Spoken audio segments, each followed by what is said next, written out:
అంటే భగవద్గీతలో ఒక 2 శ్లోకాలు ఉన్నాయి. ఉత్సీదేయురిమే లోకాః నకుర్యాం కర్మచేదహం సంకరస్య చ కర్తాస్యాం ఉపహన్యాం ఇమాః ప్రజాః. నేను చంపేస్తాను, నా చంపిన వాడవుతానంటారు.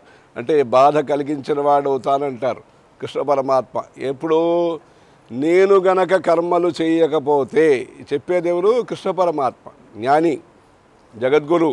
ఆయన చెప్పే మాట ఏమంటే, ఆయన కూడా పాద పూజలు చేయటం, ఆయన కూడా హారతులు ఇవ్వటం అన్నీ చేశారు. ఆయన చేసి ఎందుకు కారణం ఏం చెప్తారంటే, నేను చేయకపోతే ప్రజలు, అంటే ప్రజలందరూ జ్ఞానులు కాదు కదా, వాళ్ళ కోసం వీరు చేస్తారు. వీళ్ళ సొంతం అవసరం లేకపోయినా, అంటే లోకం చూస్తుందండి, లోకము చూస్తుంది.